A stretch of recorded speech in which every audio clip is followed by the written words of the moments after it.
নমস্কার, রান্নাঘরে মহারানীতে তোমাদের সবাইকে স্বাগত। আজকে তোমাদেরকে দেখাবো এই শীতকালের একটা সুন্দর জলখাবার। চালের গুঁড়ো এখন খুব সুন্দর পাওয়া যায়। চালের গুঁড়ো দিয়ে একটা টিক্কি করে দেখাবো। তো স্টাফড চালের গুঁড়ো পটেটো দিয়ে চালের গুঁড়ো টিক্কি করে তোমাদেরকে দেখাবো। ওখানে আলু কিন্তু আমি সেদ্ধ করে রেখেছি। প্রথমে চলো আগে চালের গুঁড়োটাকে কিন্তু আগে রেডি করে নেব। এখানে আমি 1.5 কাপের মতন গরম জল নিয়ে নিয়েছি, মানে জলটা ফুটতে দিয়েছি। চালের গুঁড়ো কিন্তু সবসময় গরম জলে মাখতে হয়। আর আমার এখানে কিন্তু চালের গুঁড়ো আছে 1 কাপ। হ্যাঁ, মানে কৌটোটা যেহেতু আমি ঢেলে নিয়েছি, ওখানে কিন্তু 1 কাপের মতন চালের গুঁড়ো ছিল।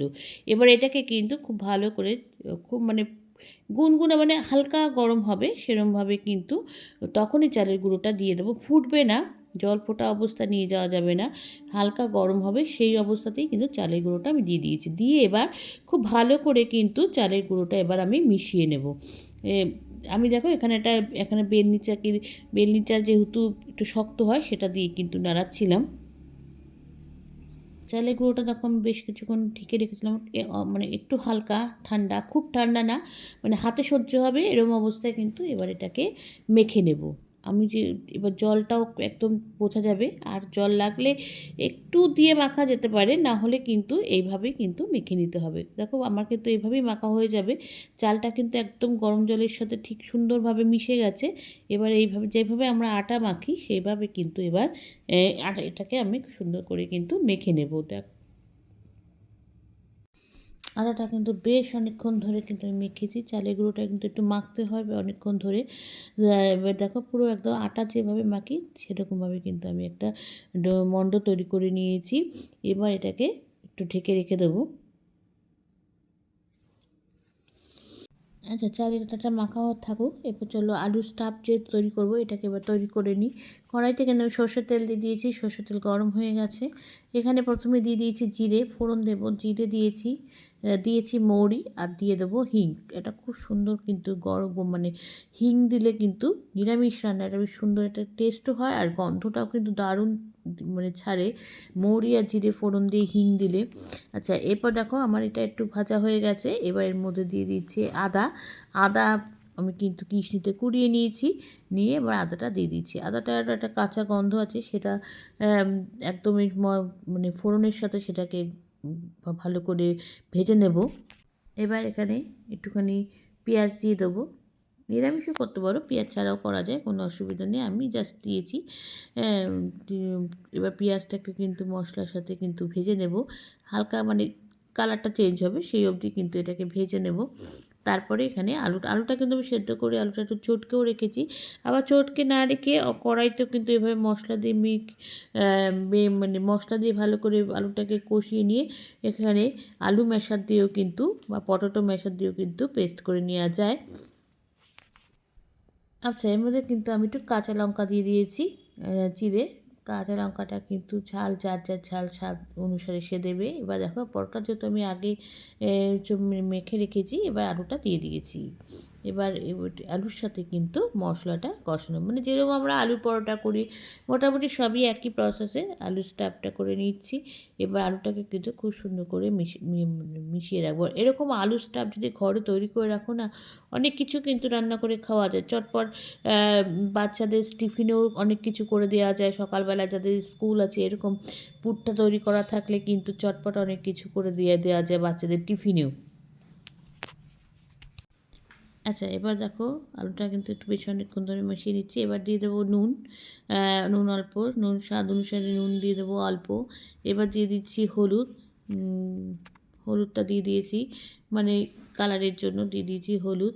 আচ্ছা, এবার এটাকে কিন্তু খুব ভালো করে মিশিয়ে নেব। এবার এর সাথে তোমরা কিন্তু লঙ্কার গুঁড়ো, কাশ্মীর লাল লঙ্কার গুঁড়ো দিতে পারো, আমিও দিয়েছি। আর এমনি লাল লঙ্কার গুঁড়ো যারা ঝাল একটু বেশি খাও তারা কিন্তু লঙ্কার গুঁড়ো, কাশ্মীর লাল লঙ্কার গুঁড়ো যেটা এমনি লাল লঙ্কার গুঁড়ো সেটাও দিতে পারো। এবার এটাকে কিন্তু খুব ভালো করে আবার মিশিয়ে নেব। আচ্ছা, এবার দেখো আমার একদম হয়ে গেছে মশলাটা, আলুটা তৈরি করা। এবারে প্রত্যেকে একটু ধনেপাতা দিয়ে দিয়েছি। এখন শীতের সময় ধনেপাতা না দিলে বেশ দিলে খেতে ভালো লাগে। এবার ধনেপাতাটা কিন্তু এটার সাথে খুব ভালো করে মিশিয়ে নিচ্ছি। নিয়ে আমার কিন্তু একদম তৈরি, কড়াই থেকে যখন ছেড়ে দিয়েছে তার মানে বুঝতে পারবে পুরটা কিন্তু আমার একদম তৈরি হয়ে গেছে। এবার আমি গ্যাসটা নিভিয়ে দেবো। এর সাথে খাওয়ার জন্য আমি একটা টমেটোর চাটনি তৈরি করেছি। দেখো, প্রথমে দিয়ে দিচ্ছি কড়াইতে জিরে, জিরে ফোড়ন দিয়েছি, জিরে দিয়েছি, সর্ষে দেবো আর দিয়ে দেবো তেজপাতা। যেহেতু চাটনি করব সেজন্য কিন্তু আমি এখানে সর্ষে ফোড়ন দিয়েছি। এবার এখানে কালো সর্ষে যেটা দিয়ে দিচ্ছি, কালো সর্ষে ফোড়ন আর দিয়ে দেবো এখানে একটা তেজপাতা। আচ্ছা, ফোড়নটা হয়ে গেছে। এখানে এবার টমেটো দিয়ে দিচ্ছি। এখন বেশ শীতকালে লাল সুন্দর সুন্দর টমেটো কিন্তু পাওয়া যায়। এখানে আমি 3টে টমেটো নিয়েছি। এবার টমেটোটাকে দিয়ে দিয়েছি কড়াইতে। টমেটোটা যাতে গলে যায় তার জন্য কিন্তু একটুখানি নুন দেবো। তার সাথে দিয়ে দিয়েছি হলুদ গুঁড়ো। দিয়ে এবার টমেটোটাকে কিন্তু খুব ভালো করে আগে তেলের সাথে বা মশলার সাথে কিন্তু ভালো করে মিশিয়ে নেব। এবার দিয়ে দিয়েছি এখানে একটু আদা কুচি। আদাটা কিশমিতে কুড়িয়েছি অবশ্য, দিয়ে দিয়েছি। দিয়ে এবার এটাকে কিন্তু ভালো করে মিশিয়ে নেব। আচ্ছা, আমি কিন্তু দেখো কড়াইটা ঢেকে রেখেছিলাম টমেটোটা গলে যাওয়ার জন্য। টমেটো কিন্তু অনেকটাই নরম হয়ে গেছে, যেহেতু নুনটাও ব্যবহার করেছি। এবার সেদ্ধও হয়ে গেছে। এবার এটাকে কিন্তু খুন্তির সাহায্যে একটু গলিয়ে দিচ্ছি। এবার এখানে একটুখানি দিয়ে দিয়েছি, এখানে দেখো দিয়ে দিয়েছি একটু গুড়। টমেটোর যেহেতু টক সেজন্য কিন্তু আমি এখানে একটুখানি আখের গুড় দিয়েছি। গুড় দিয়ে এবার এখানে জল দিয়ে দেবো। দিয়ে একদম টমেটোটা সেদ্ধ হয়ে যাবে। মোটামুটি চাটনি কিন্তু আমার তৈরি হয়ে গেছে, কেননা এটা মিষ্টিটা দিয়েছি ব্যালেন্সের জন্য। চলো আবার ঢেকে দিই। টমেটোর চাটনি কিন্তু আমার একদম ফুটছে, টমেটোগুলো একদম গলে গেছে। এটাও কিন্তু আমার একদম রেডি হয়ে গেছে। আর যারা ধরো টমেটোর খোসা হয়তো এরকমভাবে সেদ্ধ হচ্ছে, অথচ খোসা রয়েছে, পছন্দ করো না, তাহলে কিন্তু টমেটোটাকে পিউরি করেও করতে পারো, না হলে মিক্সিতে পেস্ট করেও কিন্তু করতে পারো। আচ্ছা, আমার তো দেখে সব রেডি। এবার চলো টিক্কিটা তৈরি করে নিই। এবার চালের আটাটা থেকে কিন্তু আমি একটা লেচি কেটে নিয়েছি, যেভাবে আমরা পুর ভরি আর কি, ভালো করে গর্ত করে তার মধ্যে কিন্তু পুর ভরবো। এটা বেলবো না, এটাকে জাস্ট হাতের সাহায্যে হাতের চেটো দিয়ে কিন্তু এটাকে চ্যাপটা করে নেব। যতটুকু বড় করতে পারবে হাত দিয়ে দিয়েই করতে হবে, এটা কিন্তু বেলা যাবে না, না হলে কিন্তু একদম ফেটে যাবে। সেজন্য কিন্তু হাতে দিয়ে করবো। এবার চলো দেখো গোল করে নিয়েছি। এবার এর মধ্যে কিন্তু আলুর পুরটা ভরে দিলাম। দিয়ে এবার এটাকে মুখটা যেভাবে আমরা করি পরোটা, আলুর পরোটা করি বা যে কোনো পরোটা করি সেভাবে কিন্তু এবার এটা করে নিচ্ছি। এবার মুখটা এটাকে কিন্তু বন্ধ করে দেবো। ভালো করে বন্ধ করে হাত দিয়ে চেপে চেপে তৈরি করে নেব টিক্কি। এবার চলো হাতের কাছে দেখো আমি হাতের সাহায্যে কিন্তু এটাকে চ্যাপটা করে নিচ্ছি। এবার চ্যাপটাটা কিন্তু বড়, একটু বড় করা যায়, আবার ছোটও করা যায়। আমি এরকম সাইজে রেখেছি। এবার চলো আরেকটা ওইভাবে তৈরি করে নিই।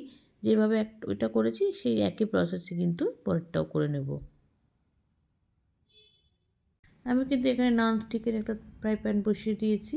এবারে এগুলোকে কিন্তু একদম হালকা, কোনো যেমন আমরা লিট্টি করে কোনো তেল ব্যবহার করি না, সেরকম কিন্তু তেল না দিয়ে এটাকে কিন্তু হালকা হালকা হালকাভাবে সেঁকে নেব।